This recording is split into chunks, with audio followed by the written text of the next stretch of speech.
कोकणाला एका बाजूला समुद्र किनारा लाभलाय, एका बाजूला भव्य अशा दऱ्याखोऱ्यात नटलेला कोकण प्रदेश आहे. परंतु हे करत असताना आपण सर्व अर्थाने विचार करत असतो ते समुद्राच्या पर्यटनाचाच विचार सातत्याने आपण करत असतो. त्यामुळे दऱ्याखोऱ्यातलं जे पर्यटन आहे त्याकडेही लक्ष देणं गरजेचं आहे. कारण माझ्या मतदारसंघात तीर्थक्षेत्र मार्लेश्वर येतं, टिकलेश्वर येतं, छत्रपती संभाजीराजांचं जिथं वास्तव्य होतं ते शृंगारपूर असेल, कसबा असेल, त्याचबरोबर परशुरामासारखं जे प्रवेशद्वाराला आमचं मंदिर आहे, गड किल्ले आणि इतर देखील अनेक गोष्टी आहेत. त्यामध्ये आमच्याकडे भैरवगड असेल, भवानगड असेल, मैपतगड असेल, गोवळकोटचा किल्ला असेल. हे किल्ले जरी तेवढे मोठ्या ह्याच्यात जरी रूपात आले नसले तरी छत्रपतींचा तिथं निश्चितपणे पदस्पर्श झालेले किल्ले. त्यामुळे ह्या निमित्ताने माझी मंत्री महोदयांना विनंती आहे की मार्लेश्वर असेल किंवा टिकलेश्वर असेल, हे ज्यावेळी पर्यटन मंत्री आदित्य ठाकरे होते आणि आदरणीय अजितदादा अर्थमंत्री होते, ते ह्या सगळ्याच्या विकासाकरता एक भरीव अशी निधीची तरतूद त्या माध्यमातून त्यांनी केली होती. ही निधीची तरतूद केलेली आहे. तर माझं त्यांच्या ह्या निमित्ताने सांगणं आहे की तिथला आमदार जरी राष्ट्रवादी काँग्रेस पक्षाचा असला तरी तिथल्या जिल्हा भाजपच्या जिल्हा अध्यक्षाचं किंवा एखाद्या MLCचं पत्र घ्या आणि ती स्थगिती तातडीने उठवावी. कारण ही आपल्या अस्मितेची मंदिर आहे. एका बाजूला आपण हिंदुत्वाचं सरकार म्हणतो, त्यावेळी अशा मंदिरांचं किंवा जिथं छत्रपती संभाजी महाराजांचं स्मारक आहे तिथे दिलेला निधी देखील वितरित होण्याचं काम आपल्या माध्यमातून होणं खूप गरजेचं. मार्लेश्वर सारखं आमचं जिथं देवस्थान आहे ते अतिशय वेगळं आहे. जिथं 7 धबधब्यांचा एक दर्शन होत असतं, तिथं उत्तम पद्धतीचं अभयारण्य देखील उत्तम पद्धतीचं होऊ शकतं. तर आपण तिथं रोपवे सारखी जर एखादी कल्पना केली तर जगातून देखील पर्यटक तिथे येऊ शकतात. त्याच पद्धतीने कसब्याला कर्णेश्वर म्हणून एक मंदिर आहे. या कसबा गावामध्ये पांडवकालीन जवळजवळ 300 मंदिरं एका गावामध्ये 300 मंदिरं पांडवांनी उभी केले. त्यामुळे प्रामुख्याने जे प्रमुख मंदिर आहे ते कर्णेश्वर मंदिर आहे. माझी इथं सर्व सदस्यांना या निमित्ताने विनंती आहे की हे मंदिर जर आपण बघितलं की असं मंदिर तुम्हाला कुठेही बघायला मिळणार नाही. इतकं उत्तम स्थापत्य कलेचा नमुना पेश करणारं एक कर्णेश्वर मंदिर आहे, जे पांडवांनी कर्णाच्या आठवणीसाठी पांडवांनी एका दिवसात बांधलेलं मंदिर आहे. उत्तम पद्धतीचं मंदिर आहे. तर माझं या निमित्ताने पर्यटन खात्याला विनंती आहे की ह्या मंदिराकडे देखील पर्यटनाच्या बाबतीत जर आपण लक्ष दिलं तर खूप चांगला त्या माध्यमातून पर्यटन वाढू शकतं. छत्रपती संभाजीराजे आपल्या सगळ्यांना माहिती आहे, शृंगारपूरमध्ये वास्तव होतं. संभाजी महाराजांना संगमेश्वरमध्ये पकडण्यात आलं आणि त्यावेळी त्यांनी देसाईच्या वाड्यामध्ये त्यांचं वास्तव्य होतं. तर तो वाडा जर शासनाने त्यांना मोबदला दिला आणि जर घेतला तर एक चांगल्या पद्धतीचं म्युझियम देखील तिथं उभं करता येणं शक्य आहे आणि त्या माध्यमातून देखील एक उत्तम स्मारक करण्याचं काम देखील आपल्याला करता येईल.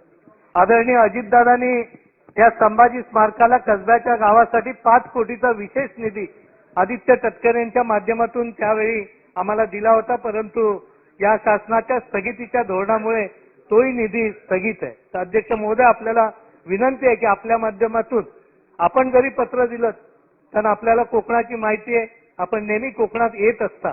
आशिष शेलार भाऊ आहेत, त्यांचं पत्र घ्या. तुमच्या माध्यमातून ते मंजूर झालं, तुमच्या माध्यमातून मंजूर झालं तरी आनंद आहे. कारण ते काम होणं खूप गरजेचं आहे. कारण तिथं आपल्याला ऐतिहासिक वारसा लाभलेले सगळे आहे.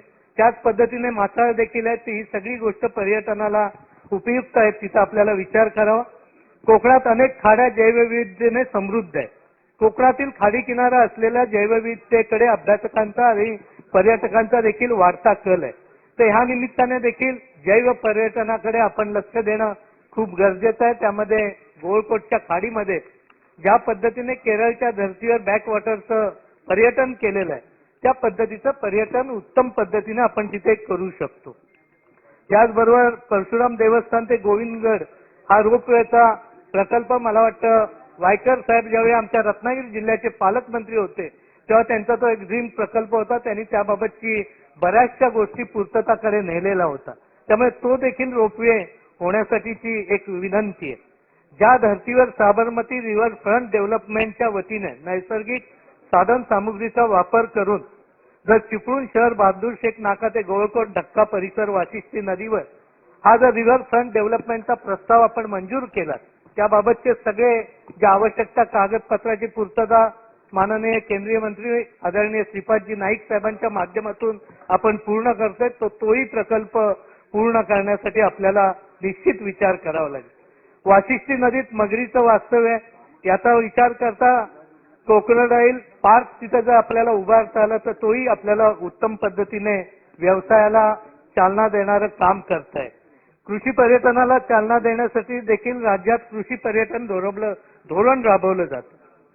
कृषी पर्यटनाच्या धोरणाला या अर्थसंकल्पात पाहिजे तेवढी तरतूद आपल्या माध्यमातून झालेली नाही. तर मला वाटतं त्या बाबतीतही कृषी पर्यटनाकडे लक्ष दिलं पाहिजे.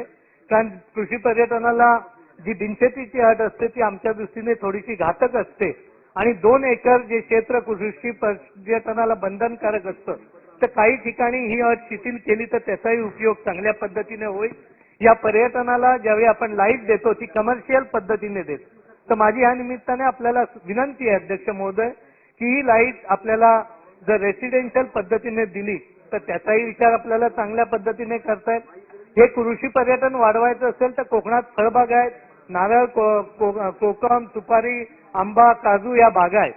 आणि मला विशेष आपल्या माध्यमातून सांगावंसं वाटेल की इतर राज्यामध्ये, पुऱ्या राज्यामध्ये सगळ्या बागायती जे पिकं आहेत त्यांना एजी मध्ये कन्व्हर्जनचं इलेक्ट्रिक बिल दिलं जातं, पण रत्नागिरी आणि सिंधुदुर्ग जिल्ह्यामध्ये फक्त एजी अदर म्हणजे जवळजवळ आम्हाला तिप्पट बिल या नर्सरी व्यवसाय असेल किंवा फळबागांसाठी असेल किंवा पोकळी नारळीच्या बागांसाठी आकारलं जातं. आता हे तिप्पट बिल असेल तर कशा पद्धतीने तो शेतीचं पर्यटन करू शकतो हा देखील त्या दृष्टीने महत्वाचा विषय. लोककलेच्या बाबतीत सांगायचं झालं तर कोकणात विशेषतः रत्नागिरी जिल्ह्यामध्ये नमन, जाकडी, खेळे या प्रकारचे लोककलेच्या माध्यमातून केले जातात. त्यामध्ये आमचे शाहीर दत्ताबुवा आयरनसारखं एक मोठं नाव आहे ज्यांनी याच्यामध्ये प्रचंड काम केलेलं. तर माझी शासनाकडे या निमित्ताने आग्रहाची विनंती आहे की हे लोककलेमध्ये जे काम करणार आहेत ते दिवसभर शेती करतात, दिवसभर फाडीचं काम करतात, दिवसभर घरबांधणीचं काम करत असतात आणि रात्रीच्या वेळी हे नमन, खेळे, नाच याच्या माध्यमातून लोकांना सामाजिक बांधिलकीच्या माध्यमातून जागृती देखील करत असतात आणि लोकांना रमवण्याचं काम देखील लोक शिक्षणाच्या माध्यमातून करत असतात. तर ह्या कलाकारांना पण ज्या पद्धतीने इतर नाट्य कलाकार किंवा इतर कलाकारांना ज्या पद्धतीचं मानधन दिलं जातं त्या पद्धतीने कोकणातील ह्या लोककलेला, त्यात 2च आहेत, लोककलेला आपण चांगल्या पद्धतीचं नाव द्यावं. तालुक्याच्या ठिकाणी अद्याप सांस्कृतिक भवन उभारणीच्या बाबतीत देखील आपण विचार करावा. कुणबी समाजाच्या, ओबीसी समाजाबद्दल बोलायचं झालं तर ज्या पद्धतीने बीसी, एसटी, एनटी समाजाला पूर्ण स्कॉलरशिप शैक्षणिक दृष्ट्या व्यावसायिक कोर्सला दिली जाते त्याच पद्धतीने ओबीसी समाजाला देखील पूर्ण स्कॉलरशिपची पूर्तता होण्याची ज्या निमित्ताने विनंती आहे. आदरणीय अजितदारांच्या माध्यमातून शामराव पेजेला 50 कोटीचं महामंडळाला निधी वितरित करण्यात आला. परंतु या वितरित केलेल्या निधीच्या माध्यमातून ज्या काही जाचक अटी आहेत त्या जाचक अटीमुळे बऱ्याचशा वेळा तिथला कर्जव्यवहार अजिबात होत नाही. तर माझी या निमित्ताने विनंती आहे की त्यांना अजूनचे पैसे द्यावे आणि त्यातल्या कर्ज मेळाव्याला सूट देण्यात यावी. मुलुंड येथील वसतिगृहात देखील 5 कोटीचा निधी आदरणीय अजितदादांनी तटकरे साहेबांच्या माध्यमातून दिलेला होता. तो निधी देखील वाढवून देण्याच्या बाबतीत निश्चितपणे विचारावा. दिव्यांग बांधवाबाबत बच्चू कडू साहेबांनी सांगितले त्यामुळे तेच विषय मी घेत नाही. फक्त माझी एवढीच मागणी आहे की ज्यांना 50% अपंग आहे त्यांच्याबरोबरच्या सोबतच्याला पण एसटी मधून हाफ तिकिटाची जर सोय झाली तर त्यालाही उपयोग होईल. आणि आमच्याकडे वेगवेगळ्या दऱ्याखोऱ्यात राहणारे दिव्यांग व्यक्ती आहेत त्यांना दाखला मिळवण्यासाठी रत्नागिरी जिल्ह्याच्या ठिकाणी जावं लागतं. जर एखादा कॅम्प तालुक्याच्या ठिकाणी वेळोवेळी घेतला आणि ह्यांना जर दाखले देण्याचं काम तालुक्याच्या ठिकाणी झालं तर तेही चांगलं काम होऊ शकतं. त्यामुळे ते कॅम्प द्यावे. दिव्यांगांना आधार कार्ड मिळवून देण्यासाठी मोबाईल व्हॅनचा उपयोग केला पाहिजे. बाकी अनेक अल्पसंख्याक समाजाच्याही मागण्या आहेत. ज्या पद्धतीने 1992 मध्ये रंगनाथ व सच्चर कमिटीची स्थापना केली होती त्या दोन्ही कमिट्यांचा अहवाल शासनाकडे आलेला आहे, तो मंजूर देखील झालेला आहे. तो अहवाल ज्या चांगल्या पद्धतीने जर इम्प्लिमेंट झाला तर त्याचाही उपयोग खूप चांगल्या पद्धतीने होईल. धन्यवाद. अल्पसंख्याक विद्यार्थ्यातनं अनेक विद्यार्थी एमपीएससी युपीएससी स्पर्धा परीक्षेला बसत असतात. माझी या निमित्ताने विनंती आहे की जिल्ह्याच्या ठिकाणी जर एखादं चांगलं वसतिगृह झालं आणि एक चांगली लायब्ररीची सोय झाली तर अल्पसंख्याक म्हणजे काही धन्यवाद. एकच समाज नाही, अनेक समाज शिंपीपासून तेली बिली सर्व समाज येतात, त्यांनाही त्याचा उपयोग होईल. आणि शेवटचं धनगर समाजासाठी ज्या पद्धतीने प्रकाशजी आंबेडकरांनी सांगितलं, माझ्याकडे तर जवळजवळ सगळ्या गावात धनगर समाज आहे आणि प्रत्येक ठिकाणी तो डोंगर कपारीत आहे आणि प्रत्येक ठिकाणी जायला यायला रस्ता नाही. 3-3, 4-4 किलोमीटर त्या मुली शाळेत जात असतात. एका बाजूला मुंबई सारख्या ठिकाणी 2-2.5 लाख रुपये देऊन इंटरनॅशनल स्कूलमध्ये, माझी काही त्याच्याबद्दल हरकत नाही, पण एसी शाळामध्ये शिक्षण घेतात आणि आमच्याकडच्या मुली 4-4, 5-5 किलोमीटर चालत जाऊन शिक्षण घेतात. तर या निमित्ताने तिथला कुठच्या पक्षाचा आमदार आहे न बघता सरसकट धनगर वस्त्यांचे रस्ते प्रामुख्याने चांगल्या पद्धतीने झाले तर धन्यवाद. चांगल्या पद्धतीने होऊ शकेल. मनीषाताई चौधरी, चला शेवट करा, कन्क्लूड करा. शेखरजी कन्क्लूड करा.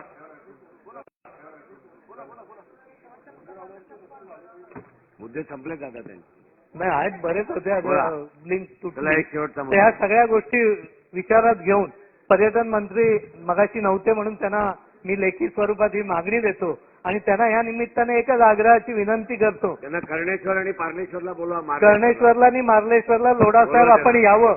लोढासाहेबांचं लक्ष नाही, जर शेवटच्या बाकावर आम्ही बसलेले थोडे लो प्रोफाईल असल्यामुळे अडचण येते, तर कर्णेश्वरला लोढासाहेब आपण यावं आणि कर्णेश्वर, कसबा, मार्लेश्वर, टिकलेश्वर ही देवस्थानं आपण जर बघितली तर जो रोखलेला निधी आहे तो क्षणात तुम्ही डिस्बर्स कराल आणि त्याबाबतचं आशिष शेलार पत्र देणार आहेत.